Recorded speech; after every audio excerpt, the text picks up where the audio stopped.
today's DMI University session. I'm going to jump right into it because we've got a lot to cover and it's a really popular topic. We've had an amazing response to this. My name is Glenn Setchfield. I'm the VP of Marketing for DMI, and I'll be your host as we dive into one of the most relevant conversations in our industry right now: asset-based long-term care versus LTC, or life insurance with an LTC rider.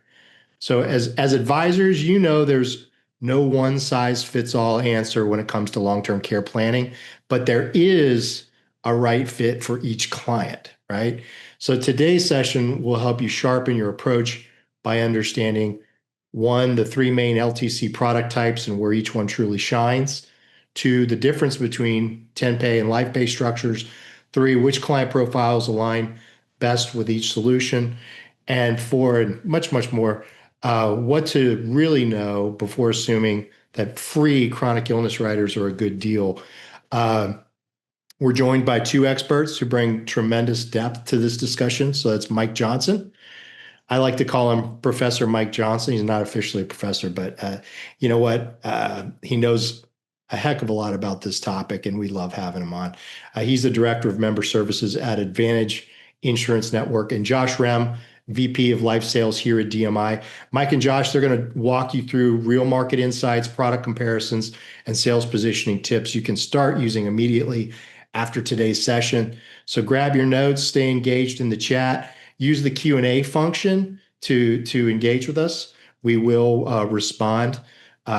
We try to as we can during the presentation, but definitely at the end of the presentation, we'll get all questions answered.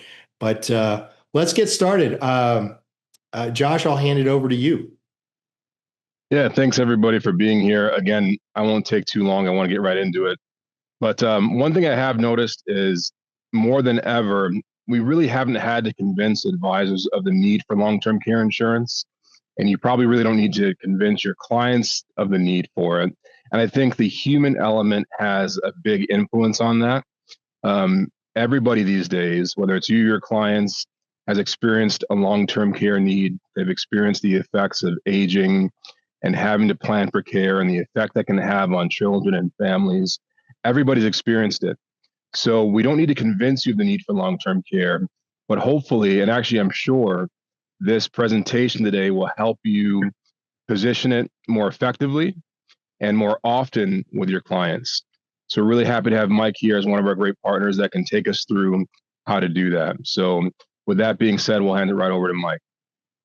Thanks a lot, Josh. I really appreciate it. And thanks everyone for taking time out of their busy days to jump on this meeting. I'm really excited to talk to you about the long-term care marketplace and how important it is to have this conversation. Just a bit of an intro. I've been in the business for quite some time. I've been in the insurance world primarily in a brokerage setting, focused on life insurance and long-term care. And then, I've also spent some time in the financial planning world as well. I worked for a fintech startup company that focused on financial planning for all folks, all walks of life, and how, especially a care planning solution should be a central piece to that planning solution. I have firsthand experience, as I'm sure just about everyone on the webinar has had in some way, shape, or form. This was, as far as long-term care planning goes, had an event with my mother, and I can't imagine what my siblings and I would have done if mom didn't have that kind of long-term care solution, a long-term care policy in place. So I've been there, I've done that. I know how impactful it is, and not just from a financial standpoint of how beneficial it was for us, but just to be able to navigate those kind of uncharted and choppy waters that care planning can be. So it's why I'm so passionate and why I like to shout from the rooftops how important this conversation is. And really, without further ado, I'd love to get this started. I'll make sure that we have the screen share all set and ready to go. Let me just make sure that this is all set, and get a thumbs up from you once you see this on the screen, and make sure that everything looks good here. All good? Looks good, Mike. Perfect. Well, yeah, like I said, we'll go ahead and get things started. So I think that it's really important to get a little bit of a sense of the history of this market, right? So, all of this started in the late 1970s as a response to, an ever-growing, ever-present need, right? So, you'll see the introduction of traditional long-term care insurance, and that, like I say, it filled that care planning need, but obviously there's going to be a lot of limitations with that scope of product, and we'll talk a little bit more about that as we go along. And then, speaking of that, as the timeline goes along here, along comes a new option, right? It's going to be offering traditional benefits that long-term care had, but it's going to be able to cover a lot more bases, and that's where asset-based long-term care becomes such a strong player in this space. And you'll see that over time, our government leaders, they start to pay closer attention to this need. So, Washington State, that becomes that first state to pass a law that's mandating some form of long-term care funding. Some other factors here, right? There's the huge persistency rate, much higher than what was expected in the late 80s. In the early 2000s, you'll see, close to 700,000 traditional long-term care policies sold, but there was a lot of misjudged lapse rates.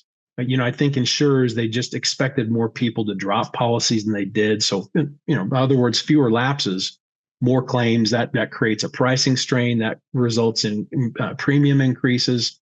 That rise of popularity with asset-based, asset-based LTC. It's no surprise that gained that popularity as an alternative solution. Asset-based premiums, they continue to increase 79% year over year as far as policies placed. And you'll see that Washington State, again, they were kind of that first domino to fall in line. And so, I think the big takeaway here is long-term care insurance. It's evolved a lot since it began. It's still changing, right? So our job is to make sure that we stay ahead of these shifts. We make the most of these opportunities they bring. And like we all know, that these changes, they bring along opportunity. And I'm really excited for that opportunity to see how much advisors can really grow their sales along the way and help protect their clients too.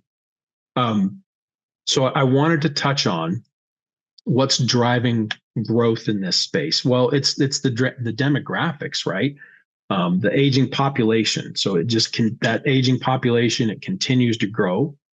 And it just means that there's a much bigger need for care coverage, and it's only increasing, right? And what else is increasing? Well, it's costs, right? So nursing home costs, home health care costs, facility care, that cost just continues to increase, not slowing down, right? It's only going to continue to increase. Well, what else is driving sales in this space? Well, it's the cognitive issues too, right? So Alzheimer's, dementia, those claims they'll typically last a lot longer than an average long-term care claim. And, we're seeing in some instances, some kind of cognitive issue that could take, that type of claim could be a decade or more.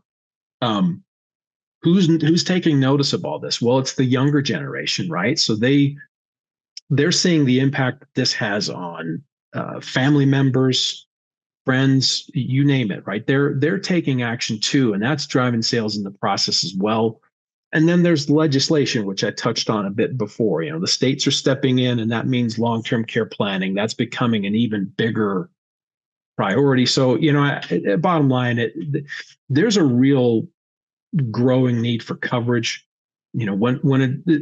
Folks, when you work with the team at DMI, it can be a real game changer. When you focus on this space, it can be a real game changer for sales growth along the way too. Yeah. Hey, Mike. Yes, sir.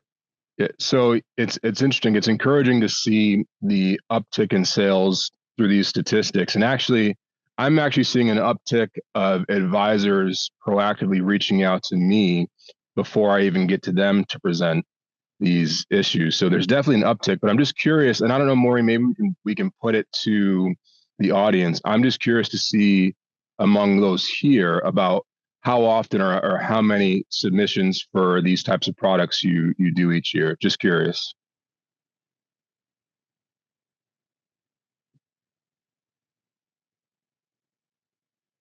And perhaps Maureen can she'll generate a Q&A or a survey for that. But just thought I'd throw that out there. Thanks, Mike. Yeah, absolutely. Sure. Well, moving along, right? We think about what's driving sales growth and the states that we keep a close eye on, right? So we talked about Washington State. They're the first player, right? The Washington CARES Fund. That's the first state mandated publicly funded LTC program. It's in the second year of collecting payroll taxes. There was an attempt to make that participation optional, but here's the thing: is that program, it still remains mandatory. There's limited opt-out opportunities, so I think that's really important to note. Other states that are important to keep a close eye on, obviously California. So they have the California Long-Term Care Task Force. They wrapped up work in 2023, but here's the thing: is there's no bill that's been introduced as of yet. That task force, it was dissolved back in 2024. I think a lot of that, states, they're focused on other priorities, especially after rebuilding after those devastating fires. Minnesota is another state. They've looked at several different, potential state solutions. Maybe a Medicare companion product, but again, nothing set in stone as of yet. New York State, they're trying again with updated bills, and I think some of the hurdles, maybe as the stumbling blocks there's some budgetary constraints, governor's stance on taxes that might hinder the progress of that. And there's other states too, right? Maryland, Massachusetts, Pennsylvania, Illinois, New Hampshire. They've all shown interest, but there's really no significant progress there. There's even mention of the federal plan, the WISH Act. But again, remember, all of this is in the early stages. So the way I view this is this: there's no imminent mandate. I think it's really essential for advisors to start having these proactive conversations with their clients about this care planning solution. And that's that'll include discussing the benefits of private long-term care insurance, the potential to be able to opt out of state programs if that's possible. So the other thing I like to mention about this is I think the state of Washington and what they enacted, that might introduce a little bit of a sense of, a false sense of security, because essentially the way that their state, the funding solution that they've offered, it's essentially $36,000 of lifetime benefits, and I think we're all in agreement that that's just going to be insufficient. So I view this as a call to action, right? For advisors, that I really encourage them to, encourage their clients to consider some kind of private long-term care insurance as a part of their financial planning strategy, right? It's a really proactive step. It's going to be able to provide that peace of mind and security for the future. Think about the research that goes into this and what's driving sales, but at the same time, what could be stopping someone from getting that kind of coverage that they need? Well, obviously, one of the biggest hurdles is going to be costs, right? I think that just goes without saying. But a lot of our carrier partners, they've done extensive research into this. The studies show that obviously cost is going to be the biggest barrier to coverage. But what I find really telling in this slide is the fact that awareness is increasing. It's just becoming more and more prevalent. There's less uncertainty whether or not Americans will need some kind of long-term care insurance. The study, one of the statistics that really jumps out at me is there's a study 2 years apart in 2022 and 2024. It shows there's an 8 percentage point change coming down from 34% saying that they were uncertain that they'd need care to 26% saying they're uncertain. So I think that's significant, and that can't be ignored. So here's the interesting part to me is while folks are sure they'll need this coverage, there's a lot of uncertainty as to what to do next, maybe even a bit of analysis paralysis, if you will. And I think with us as being financial professionals, insurance professionals, The longer someone waits, the harder it's going to be to lock in the right type of coverage option. So when you're working with Josh and the team at DMI, we're going to be able to cut through this confusion, point you in the right direction. That's the big advantage of working with us. We'll bring a lot of clarity into this conversation, and we'll be able to help you grow your sales along the way in this space. Yeah, Mike, that's a good point. The awareness aspect is crucial because now they understand that while at first glance it may seem costly or expensive, but when you compare it to how these policies leverage $1 into multiple dollars of care, then they see that there's no other way to really pay for that care than to have at least some of it covered by long-term care insurance through one of the product types. And then on the other hand, awareness helps too, because as you touched on, one of the best ways to address the cost of long-term care is to get it early. And if I'm not mistaken, Mike, some of these policies, you can issue them as soon as early 40s. Is that correct? It's correct. In some cases, even in their mid to late 30s too. So yeah, exactly. So I get a lot of requests for quotes. I'd say on average, late 50s, more typically early 60s. I would challenge everybody here to be the advisor who's suggesting long-term care to your early 40, late 30-year-old clients. Such a great point, Josh. And I think this is the perfect segue into this next slide. Just getting a better handle on the different product options that are out there and available. So, I think it's all fairly straightforward, right? We've got traditional long-term care. There's asset-based long-term care. Sometimes it's referred to linked benefits or hybrid products, but it's all one and the same. Excuse me. And then there is life insurance with a long-term care, or sometimes even a chronic illness rider.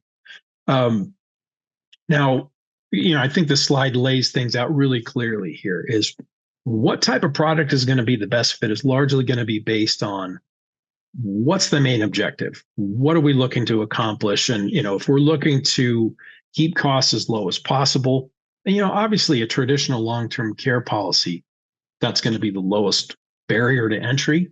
But obviously, I think we all know that there's some significant limitations there. There's no cost recovery. The premiums are not guaranteed. There's no liquidity. I think that it's just a matter of when, not if, there will be rate increases, and that's why it's fallen out of popularity so much. Life with long-term care rider, if the emphasis here is death benefit and protection, typically the life insurance solution with a rider is going to be a great fit, but also remember there's limitations with that too. The way that the policy is designed, the premium might not necessarily be guaranteed. The long-term care benefit, because of death benefit guarantees, that may not necessarily be guaranteed as well. There could be some liquidity based in that solution, and there's certainly no inflation option that can be built into these. You can somewhat mimic it with, say, for example, an option 2 death benefit. But this is why we have such a big emphasis on asset-based long-term care. And the reason why it's guarantees, right? The premiums is going to be guaranteed. You've got a long-term care benefit that will be guaranteed as well. You can build this with an inflation option, so that can keep up with the cost of inflation, increasing costs. That's a powerful solution as well. You've got cost recovery with cash value and a death benefit. So in the event the clients don't need coverage, there's going to be that ability to pass on that death benefit to their beneficiary. So this is why it's such a big focus. And when it comes to a care planning solution, more often than not, an asset-based solution will be the way to go. Wanted to touch a little bit more on the product and how it's specifically with underwriting. I think this is an important conversation to be had. So when we compare this to traditional life insurance, usually this is going to be a much more streamlined approach, right, than what you see with a life-based product. And the reason being is, with a life insurance chassis, keep in mind that the majority of these products, they are built on a life insurance chassis. Now, with these asset-based long-term care policies, if there's that life insurance component, it's going to be a little bit more involved, right? Because we're underwriting for both morbidity and mortality. But here's the thing, is there are also asset-based long-term care policies that are built on an annuity chassis too. So annuity-based products are even simpler, right? They focus on morbidity. In other words, how likely someone would be needing some form of care. And then products are evolving, as we talked about. There's more options now more than ever before. Now, not to dive too deep into the conversation here as far as product options, but just I want everyone here to understand that the products that are built on life insurance chassis, there's a variable and index-based LTC product option that can not only grow long-term care benefit and maybe keep up and exceed the paces of inflation, but they can also increase the death benefit as well.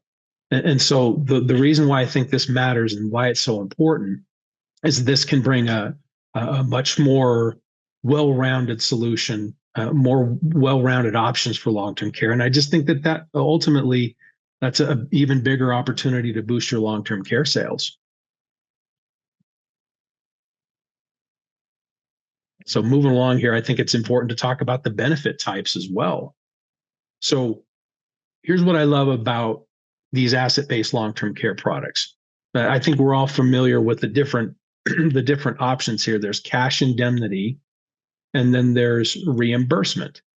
So reimbursement, right? It works just like it sounds. The clients, they're going to submit receipts, invoices for their long-term care expenses, and the insurer will pay them back the amount that they've submitted those costs for. Now, indemnity, here's the thing. It's great because it's really flexible.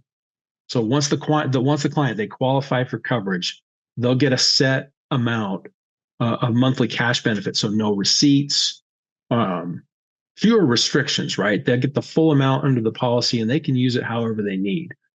And here's something to keep in mind as well. A lot of the reimbursement carriers now, they'll offer some partial or even sometimes full cash indemnity benefit too. 75%, 80%, even up to 100%, depending on the carrier. And that just gives clients a whole lot more flexibility than ever before. So, from where I sit, from where I see it, this is a big win in our corner as advisors because we just are able to offer so much more optionality, a lot more flexibility. That just means there's so many more ways to meet clients' needs. Great way to translate to increase revenue for advisors as well. Yeah, this is great too from the standpoint of there's a lot of options out there, including indemnity versus reimbursement. But if we just know your client, and we know what that means from a regulatory standpoint, but when we say know your client, know what their concerns are, know what their desires are, and this can help you sift through all of these options because we're not saying either indemnity or reimbursement is better. It just depends on who's sitting across the table from you. And for instance, if they say, hey, I want to stay at home as long as possible, or I want to have my own form of care, maybe I want to make some modifications to the house, that might speak more towards an indemnity benefit, but it's not for everyone. So the idea is just know your client, have those conversations that help them envision what long-term care looks like for them, and that will help you sort through all these options. Great point, Josh. No doubt. So, so sorry, Mike. Quick questions coming from the field. I just wanted to go over it. Sure. Which long-term care products accept premium from qualified accounts? And then there's a follow-up, I think. Yeah, great question. So when it comes to qualified money, there's one carrier in particular. The great thing about them is they will take qualified money directly, and that's One America. So that makes them really stand out from the pack, right? So they will take qualified money, and here's the great thing is they take so much of the onus off of the client to handle it themselves. Outside of One America, you can kind of do it indirectly with, say, for example, a SPIA or what have you. But One America, they'll take that money directly from, say, for example, an IRA rollover, they apply a bonus right off the bat. And what they'll do is we're not able to avoid taxation completely. So One America will stage that premium in a single premium over the course of 10 years to minimize that tax gain. But the long and short of it is this is, you have a lot of clients that have the majority of their wealth, or it's probably in qualified money. And so that can be a great way to overcome those conversations where folks might say, well, the majority of my wealth is going to be in those qualified funds. I can't touch it. Well, now you can. So One America is a big player in that space for good reason. As a follow-up to that, Mike, there's a new law that allows $100,000 to be taken to be distributed out of retirement accounts to fund an LTC annuity. Mm-hmm. Do you know which companies are offering this? So I'd have to take a look into that. If memory serves me correctly, I think there's a cap to the tune of $2,500 or something along those lines that can be used to stage that premium in. I'd have to do a little bit more research on that. But yeah, I'm happy to follow up with you and provide some additional detail there. And then when we're talking about indemnity, isn't indemnity always better? I think some of that is personal preference. My viewpoint is this: from a care planning perspective, whether it's cash indemnity or reimbursement, the thing I love about both is they're going to make the client whole as far as care planning goes. My personal feeling is I tend to maybe gravitate towards indemnity more so than reimbursement, just because I like the flexibility. I think one quick example is, let's say, you have a $7,500 monthly benefit for your long-term care policy. But maybe you only have a $5,500 need. With a cash indemnity policy, you can use that additional $2,000 however you see fit. You can do home improvements, you can do modifications, you can install ramps, grabber bars, you could hire a dog walker service, you can do with it what you will.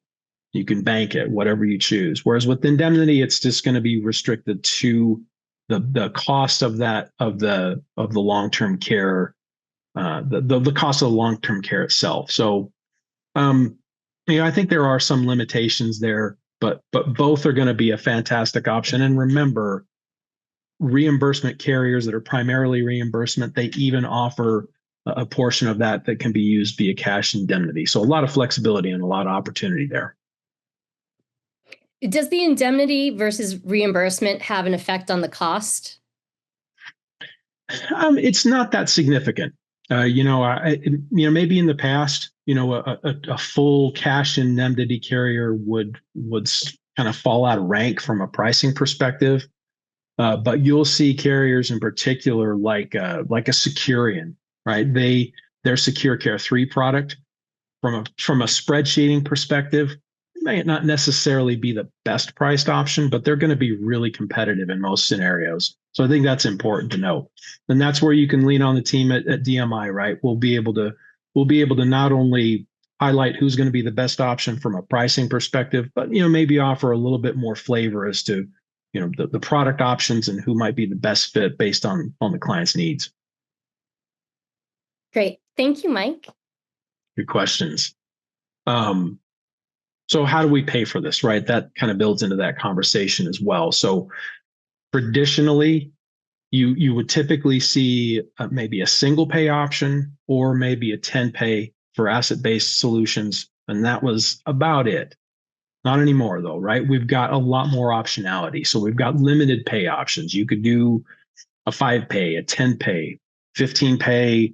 Some do a 20 pay or a pay to age 65. Some of these carriers are even offer a full pay to age 95 or age 100. So that's a great solution, right? Because what that can do is that can make this even more affordable. When we talked about traditional long-term care and how that's typically the lowest cost option, but there's 2 carriers in particular, Nationwide and One America. They have a lifetime pay option. So you can stretch that payment duration out further, make it more affordable. And those two carriers have a joint solution too. So maybe you might have, excuse me, you might have clients that maybe one insured has a little bit more of an underwriting challenge compared to the other. Just like traditional life insurance policies, if you can put it on a joint solution, that'll make it even more affordable. So we're bridging that gap between traditional life and traditional long-term care insurance and asset-based LTC. We're making it more affordable. And that's just such a powerful story because it helps clients lock in the coverage they need. It can be a lot more affordable, and it's truly going to help advisors boost their sales along the way too. Again, we talk about how we fund this strategy, right? It's going to be to the usual suspects, right? I think everyone knows it's going to be cash money. It's checking, savings, CDs, you name it. That's a funding strategy. Of course, you might have some lazy assets, if you will, maybe a non-qualified annuity that just sits on the sidelines. You might have it earmarked for a future care planning event, but here's a great thing is we can take that money and reposition that asset and not only lock in coverage, but do it a lot more tax efficiently. So that's a really powerful story to tell. We can always take a look at a brokerage account, right? There's investment accounts that we can draw from, and that's fine. It might not necessarily be the most tax efficient solution, but that option is available.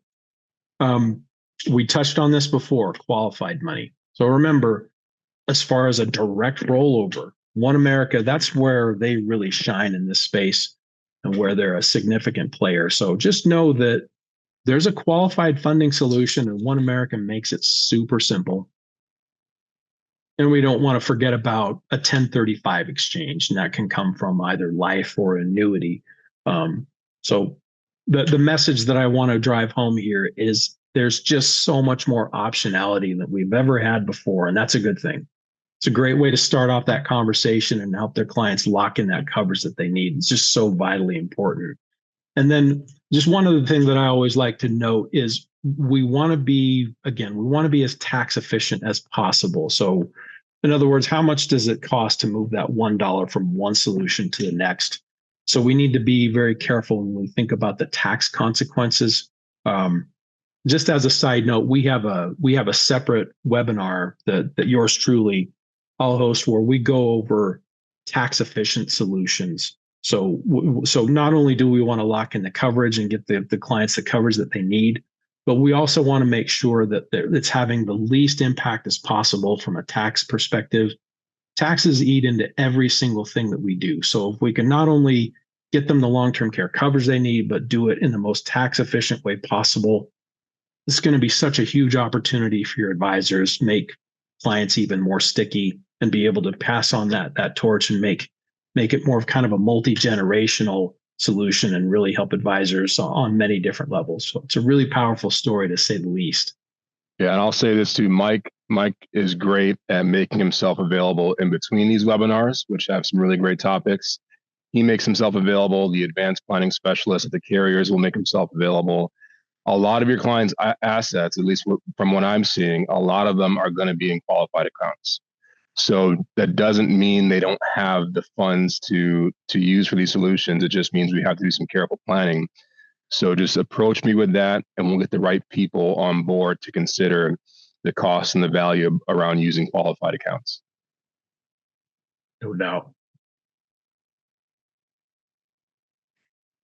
Now, when we're thinking about a care planning conversation, well, I also mentioned that there's always life insurance, right? Life insurance with a long-term care rider or a chronic illness rider.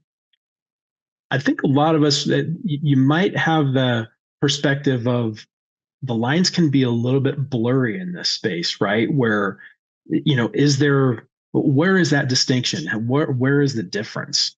And how significant is that difference? And I think that's important to dive in here a bit.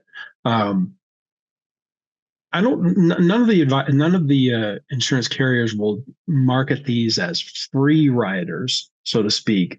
But I think a lot of times that's the perception. That's the perception of these riders. Well, nothing's ever free, right? And they can be really expensive. So you might have those inherent riders, like a traditional long-term care rider or a chronic illness rider that behaves really similarly. Those are going to be an upfront cost. They're built right into the premium.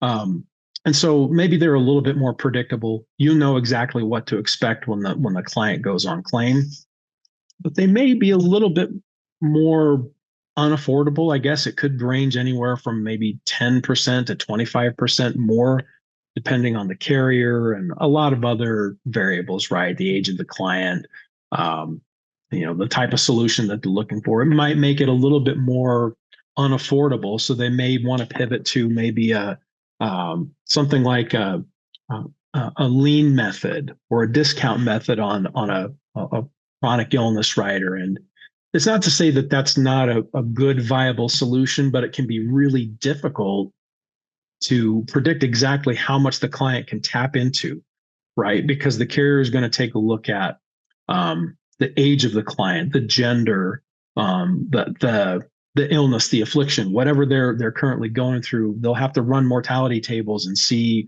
what that life expectancy looks like. So it can be a bit of a head scratcher as to know how much exactly can we rely on when it comes to that benefit, if and when we need it. And I think this just goes back to how impactful an asset-based solution is for long-term care. It's the guarantees the predictability, the reliability, right? And that's why asset-based LTC really shines, and why it's such a golden opportunity in this space. The only other thing that I like to mention is, I think it's really important to keep in mind the tax implications. Now, if there is going to be some kind of state mandated funding, like with the state of Washington, because of the tax code, it's never going to be a 7702B tax definition. It won't be a true long-term care rider if there is some kind of state mandated solution in play. It'll be a 101G solution, so it'll essentially behave just like a chronic illness rider or a long-term care rider. It might not necessarily be the best solution for your client. The opt-out restrictions might be kind of onerous. So again, I think this is why it's so important to start having this conversation early. As Josh mentioned, challenge you to have those conversations with your clients even at a younger age, so they can start thinking about this and put in a solution that's just going to be that much more impactful. So we're primed and ready to help you take advantage of this opportunity. It's really exciting. I just have a few other thoughts to wrap up, but I wanted to open it up to any thoughts, any questions from the team. Boy, do we have questions. This definitely is thought-provoking. If we could just take a minute and go back to this One America discussion. Yeah. We have several questions referring to that directly. Does placing a qualified amount of money into One America remove the funds from RMD requirements? So the question being, can you use the funding to satisfy RMD requirements? Am I understanding the question correctly? That's just, I read it. That's just what the question was. I think so. I think what he's saying is, so once that qualified money comes to One America, the idea, Mike, is they're going to distribute that over a period of time to reduce the amount of taxes in any given year. So in cases where you would transfer all of that into the long-term care policy prior to reaching 70.5 prior to reaching RMD age is the most likely scenario. Does that make sense, Mike? Yeah, that does make sense. So it goes in. Go ahead. What happens to the One America's policy when a client reaches RMD age? Mm-hmm. The requirement minimum distribution is still there. It's still intact, right? But with that being said, we do see a lot of folks in our age, 73 or older. Let's just, say, for example, you've got a 73-year-old client. They've got a $200,000 IRA. There's let's say a $7,500 RMD requirement. That money can be used to fund the long-term care policy. You know, it can be a 10 pay, a 20 pay, what have you. And that'll satisfy those RMD requirements as well. So, you know, the long and short of it is this can be a really powerful solution from a tax efficiency perspective as well. But yeah, I mean, if it's going to be a younger client, that there's still going to be that requirement to satisfy those RMDs. Great. Let me keep going with this. Sorry, the questions keep pouring in, so I'm just trying to catch up a little bit. Let's talk about commissions for a second.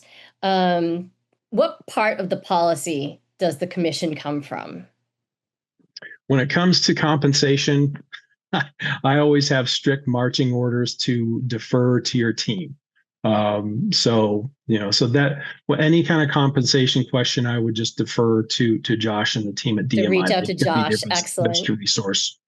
And if anyone needs Josh's contact information, it is in the chat. And at the end, we're going to post a QR code where you can just book a meeting with Josh to make it even easier.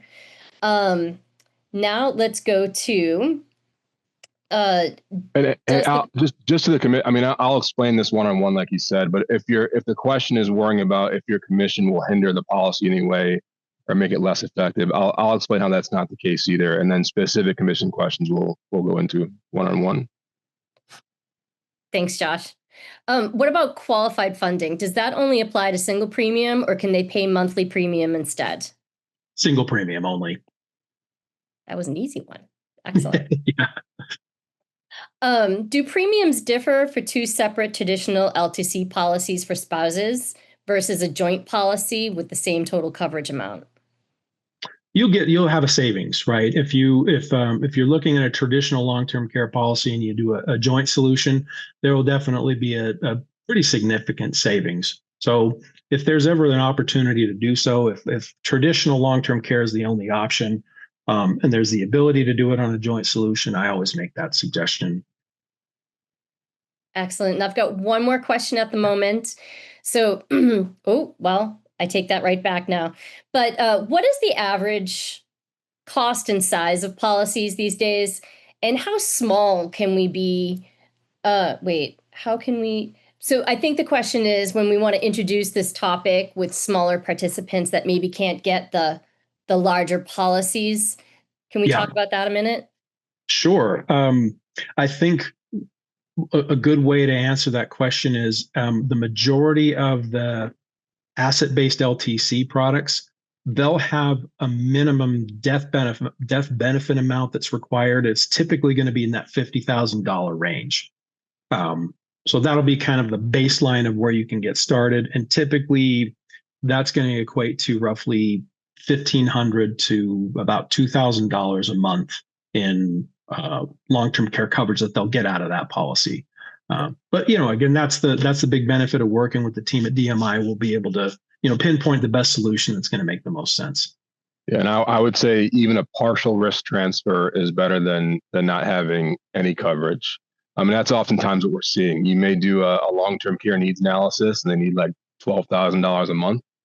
But what they can do is a policy that'll give them $8,000 a month. That is something. So don't shy away from what we refer to as partial risk transfers. They're very valuable, even down to the minimums that Mike just outlined. No doubt. Okay, I had a couple comments that the QR code isn't working. So I just wanted to say that for me, I had to adjust my phone and then actually just touch my screen to get the QR code. But I don't have a problem with it working. But what I'm going to do is add Josh's Calendly into the chat just to make it even that much easier. And everyone can look there. Can you take a single premium, like $100,000, and take it from a non-Roth 401k as a transfer non-taxable? Yes, you can. Yeah. So if it's a non-Roth IRA, that will be an acceptable transfer of funds. And remember, One America is that one carrier option that will help facilitate that. And then for questions when it comes to what products do we sell, you're definitely going to want to reach out to Josh. Do you want to just sort of overview that for us? Yeah, we have I'm sorry. Go ahead, Mike. Were you saying? No, I think it'd be helpful to just give you a quick peek.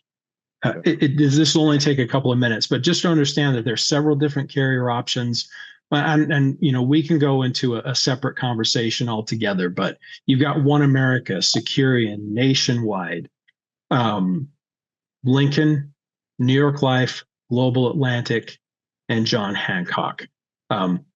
This is a slide deck that I would be happy to make available to all folks. But One America, the big selling feature here is they can use both qualified and non-qualified money. It can be on a joint solution as well as an individual solution. One of the big areas of, I guess, sizzle, you could say, is One America. You can tailor the benefits so that it's lifetime benefits. So in other words, it's benefits that the client can't outlive. With the prevalence of dementia issues, Alzheimer's, that's where One America is a real leader in this space. I mentioned Securian; they're the great priced option, especially if you're looking for an indemnity solution. They have strong international benefits. So clients, I think I'm seeing more of this where folks are maybe concerned about having benefits available while they're overseas. Securian is one of the strongest options on the market. The same goes for Nationwide. Here's a great thing about Nationwide, just a little bit of a teaser. So they're like One America in that they have individual coverage as well as joint. A lot of different pay variety options: single pay, 5 pay, 10 pay. You can even pay all the way out to age 100. And it's a cash indemnity carrier too. Here's the other thing. October 13th is their official release date of their Care Matters annuity product. So we're really excited for that one. That's going to be a cash indemnity solution. That's going to be the only option on the market that has an annuity-based solution that will be a cash indemnity option. There's a built-in guaranteed 3% crediting rate. So if someone is looking for rock solid, predictable, guaranteed growth and locking in a long-term care coverage solution, this is going to be a really powerful one. You've got a few other options. There's Lincoln Money Guard. That's kind of the one that I think a lot of folks are familiar with if they've been in this space for a long time. Typically priced really well in most scenarios. No elimination period. They have a 80% cash indemnity feature too. New York Life and their Asset Flex product, that's very similar. In most pricing cells, they're going to be the clear leader. Pretty friendly from an underwriting perspective. Most clients will typically land at preferred rates. They have a built-in cost recovery component too, with an 80% built-in return of premium. A lot of folks like that name, New York Life, the financial stability, that name recognition. Global Atlantic, they have an annuity solution. So whenever you have non-qualified funds in a single pay solution, it's going to be a really powerful one. It's Pension Protection Act compliant. I dive into that a little bit deeper in a subsequent presentation, which I think is really helpful. It can be a really tax efficient solution for long-term care, super speedy underwriting, and most folks come in at a preferred rate. And then last but not least, there's John Hancock. This is a product that's built on an IUL chassis. So it's a little bit unique, right? So folks that maybe like the idea of time in the market, maybe a little bit younger client, especially in a 4-year benefit, this is where we see this product really sing. It's going to have the highest potential future benefit, significantly high death benefit growth. So if you've got those clients that are maybe a little bit concerned about, what if I don't end up using the benefit? This is typically going to have some of the highest death benefits that you'll see. And it also has a lock, so depending on the market fluctuation, it's always going to lock at its highest point. So that'll help maintain that benefit a lot stronger down the line. And if any of you are familiar with Hancock's product, it also has the vitality component too. So that can offer even bigger premium savings down the line, higher long-term care benefit growth and death benefit growth along the way.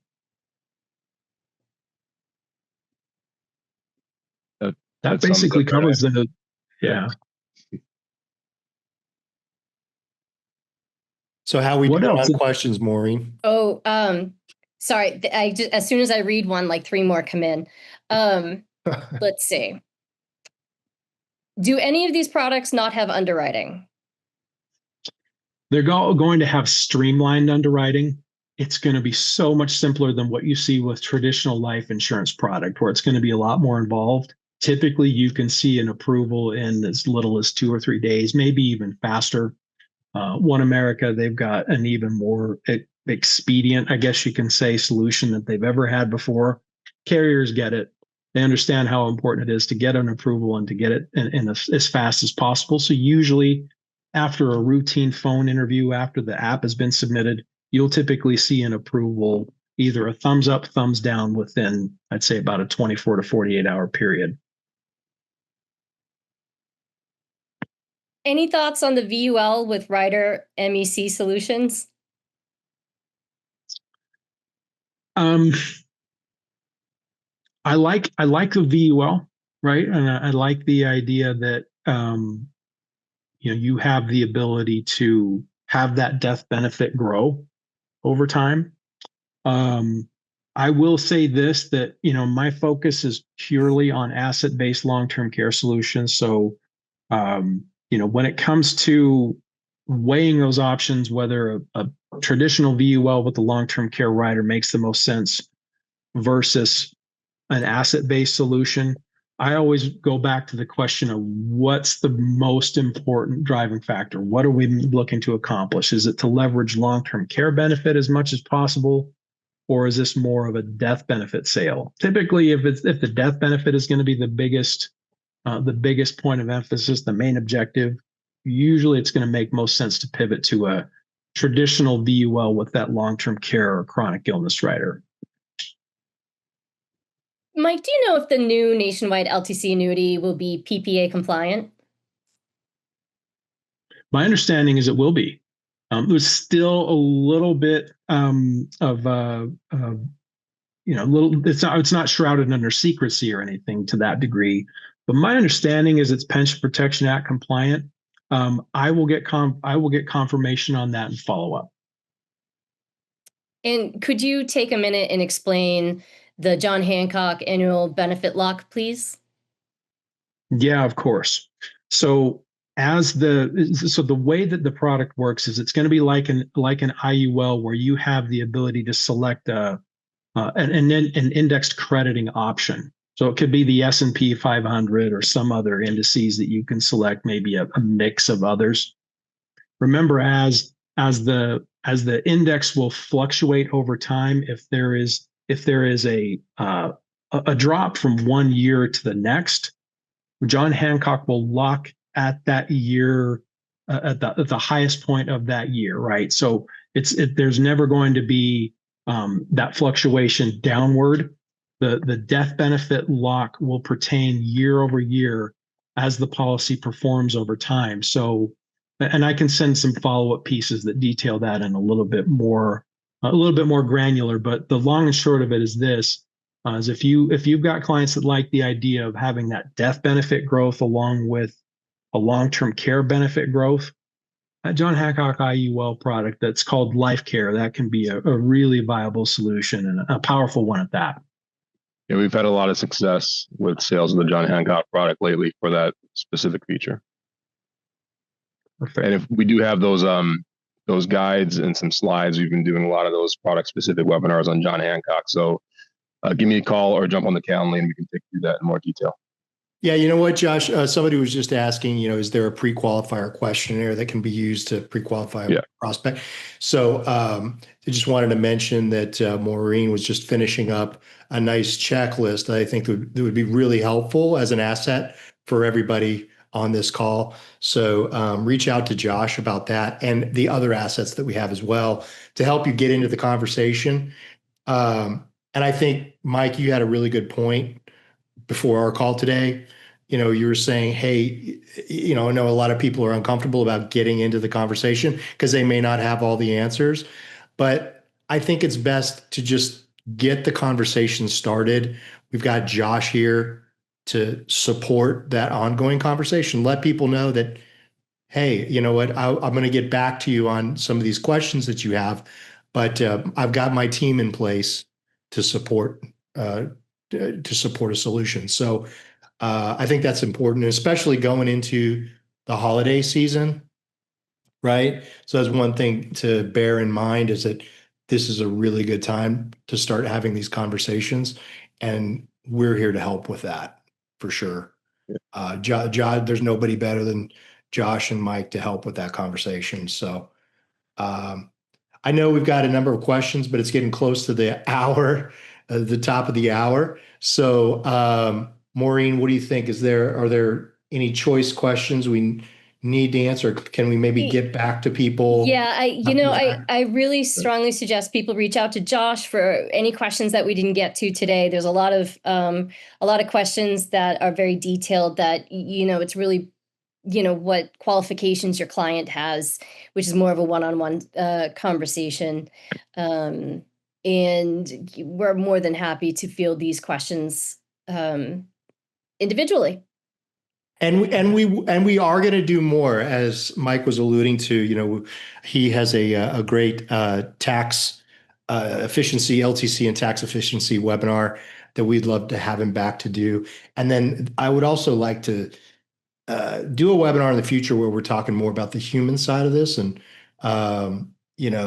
how this has an impact in the real world, right? Because I think that's where a lot of people have a little bit of a disconnect. It's it's multifaceted. There's a lot of reasons why people need LTC, and let's get to the bottom of understanding that. Yeah, absolutely, Glenn. And to that, it's not just about the products, it's how you have the conversation and really get more detailed into that one-on-one personal side of things, which is really going to set you apart from your competition. Yeah. So we could probably go on for another 30 minutes, but I want to be respectful of everybody's time. Yes. And we really appreciate everybody coming on. It's been great today. We love the questions, love the attendance. Fantastic. Josh and Mike, thank you so much for being here and sharing your expertise. Guys, reach out to Josh for sure. Josh, did you have any final thoughts? I just want to see if you have any final thoughts on anything. No, I mean, that's it.